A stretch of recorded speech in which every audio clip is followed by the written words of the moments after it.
সামনেই লোকসভা ভোট এবং তার আগেই একটা বড় প্রশ্ন থেকে যাচ্ছে, প্রকল্পের টাকা কবে পাবে। পেমেন্ট এখনও আন্ডার প্রসেস দেখাচ্ছে, এখনও পেমেন্ট ব্যাঙ্ক অ্যাকাউন্টে ঢোকেনি। কিন্তু তারই মাঝে আমাদের রাজ্যের মাননীয় মুখ্যমন্ত্রী মমতা বন্দ্যোপাধ্যায় নতুন করে 2024-25-এর বাজেট ঘোষণা করেছেন এবং সেই বাজেটে সরাসরি প্রকল্পের টাকা দ্বিগুণ করে দেওয়া হয়েছে। বিশেষ করে লক্ষ্মীর ভাণ্ডার প্রকল্পের টাকা 500-র বদলে 1000, 1000-এর বদলে 1250 করা হয়েছে। কিন্তু তারপরেও একটাই প্রশ্ন, টাকা কবে পাবো। বর্তমানে যে সমস্ত মানুষরা এতদিন ধরে টাকা পাচ্ছিলেন তাদের টাকা এখনও আটকে আছে, তাদের পেমেন্ট আন্ডার প্রসেস দেখাচ্ছে, তাদের ব্যাঙ্ক অ্যাকাউন্টে এখনও টাকা এসে পৌঁছায়নি। এবং তারই মাঝে নতুন করে ঘোষণা হয়ে গেছে লক্ষ্মীর ভাণ্ডারের টাকা দ্বিগুণ করে দেওয়া হয়েছে। পুরনো যারা উপভোক্তা আছে তারা এখনও পর্যন্ত টাকা পাননি, তাহলে নতুনরা কীভাবে দ্বিগুণ টাকা পাবে?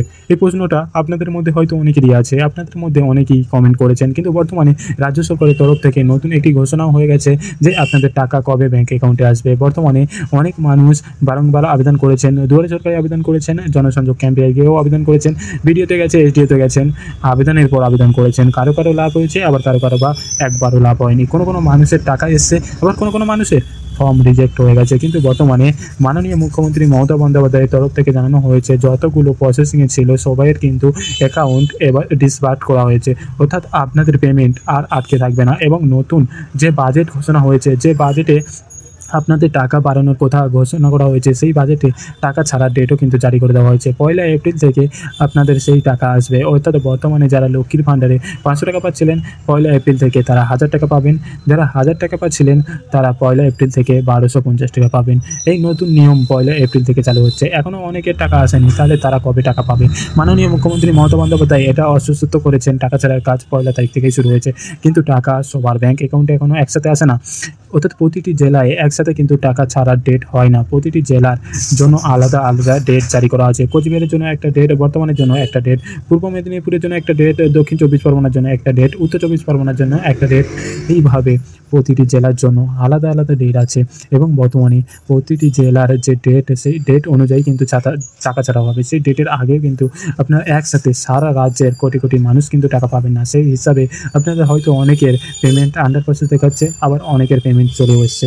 যদি আপনাদের পেমেন্ট বর্তমানে আন্ডার প্রসেস দেখায় তাহলে আপনারা পেমেন্ট পাবেন, আপনাদের কয়েকটা দিন ধৈর্য ধরে থাকতে হবে। যদি আপনাদের ফোনে এখনও পর্যন্ত কোনো SMS না এসে থাকে তাহলে আপনাদেরও ধৈর্য ধরে থাকতে হবে। যতক্ষণ না পর্যন্ত আপনাদের জেলাতে টাকা ছাড়া হচ্ছে, আপনাদের জেলাতে যতক্ষণ না পর্যন্ত ফিনান্স ডিপার্টমেন্ট থেকে টাকা ডিসবার্স করছে, ততদিন পর্যন্ত আপনাদের অপেক্ষা করতে হবে।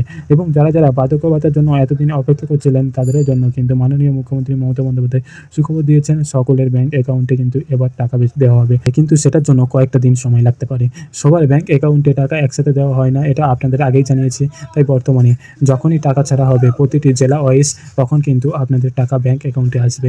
যদি এখনও পর্যন্ত টাকা না এসে থাকে তাহলে চিন্তা করবেন না। তাই বর্তমানে যখনই টাকা ছাড়া হবে প্রতিটি জেলা ওয়াইজ, তখন কিন্তু আপনাদের টাকা ব্যাঙ্ক অ্যাকাউন্টে আসবে। যদি এখনও পর্যন্ত টাকা না এসে থাকে তাহলে চিন্তা করবেন না, আপনাদের ব্যাঙ্ক অ্যাকাউন্টে টাকা আসবে, কিন্তু সেটা হয়তো বা সময় সাপেক্ষ। তাহলে এই ছিল একটা ছোটো ইনফরমেশন আপনাদের সকলের জন্য। যদি আপনাদের ভিডিওটা ভালো লেগে থাকে তাহলে লাইক করবেন এবং আমাদের চ্যানেলে নতুন হলে অবশ্যই চ্যানেলটিকে সাবস্ক্রাইব করবেন এবং ভিডিওটিকে বেশি বেশি করে শেয়ার করবেন। যারা আগে থেকে সাবস্ক্রাইব করে গেছেন তাদেরকে অসংখ্য ধন্যবাদ। তো আজকে ভিডিওটি দিয়ে thank you for watching video.